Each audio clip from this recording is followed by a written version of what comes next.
حق کی رائے دہی کی جنگ لڑنے والی امریکی خواتین اپنے آپ کو سفریجسٹ کہتی ہیں، جو لفظ سفریج سے نکلا ہے۔ اس کا مطلب ہے ووٹ ڈالنا۔ انہوں نے سائن پینٹ کیے، ریل گاڑیوں کے ساتھ خود کو باندھا، چھتریوں سے پولیس پر حملہ کیا، سٹورز اور سرکاری دفاتر پر حملہ کیا، ریلیاں اور مظاہرے کیے۔ یہ سب ان کی لڑائی کا حصہ تھے۔ اس نمائش میں اس روایتی کہانی پر نگاہ ڈالی گئی ہے جو ہم سب کو سفریج کے حوالے سے یاد ہے، اور یہی وہ کہانی ہے جو ہمیں سوزن بی اینتھنی کے بارے میں بتائی گئی تھی۔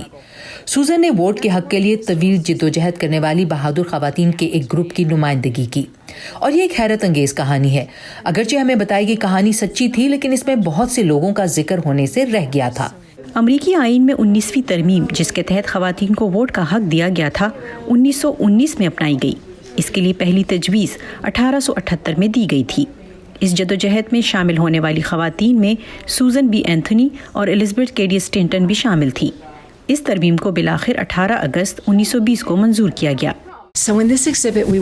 ہم نے سفریج موومنٹ کو 1977 اور ہیوسٹن ٹیکساس میں منعقدہ 1977 میں نیشنل ویمن کانفرنس کے ساتھ ملا کر پیش کیا ہے، جہاں خواتین ایک دوسرے کے ساتھ ملی اور قانون سازی کے لیے ایک ایجنڈا پیش کیا، جو انہوں نے صدر اور کانگریس کو خواتین کے حقوق نافذ کرنے کے لیے بھیجا تھا۔ 2017 میں خواتین کا مارچ، جسے خواتین کی تحریک کی حیات نو کے طور پر دیکھا گیا تھا، ان دونوں جدید تحریکوں کی سرگرم کارکن سفریجسٹ موومنٹ کی کارکنوں کو رول ماڈل کے طور پر دیکھتے ہیں۔ صدر ڈونلڈ ٹرمپ کی حلف برداری کی تقریب کے بعد 2017 میں امریکہ کے متعدد شہروں میں خواتین نے مارچ کیا۔ اس مارچ میں 50 لاکھ سے زیادہ افراد نے حصہ لیا، اور یہ امریکی تاریخ کا ایک دن میں سب سے بڑا احتجاج تھا۔ 2017 میں خواتین مارچ میں ہم نے حقیقت میں خواتین کو پوسٹرز اٹھائے ہوئے دیکھا تھا جو سفریج تحریک کی ترجمانی کر رہی تھیں۔ سن 1848 سے سن 2017 تک جاری رہنے والے سلسلے کا آغاز سینیکا فالز سے ہوتا ہے، جب پہلی بار اس ملک میں خواتین کی طرف سے عوامی طور پر خواتین کے لیے ووٹنگ رائٹس کی حمایت کی گئی تھی۔ خواتین نے اپنی طاقت کا دعویٰ کیا ہے، اور اب کہانی ان کی ہے۔ انہوں نے مروجہ روایت کو تبدیل کر دیا ہے۔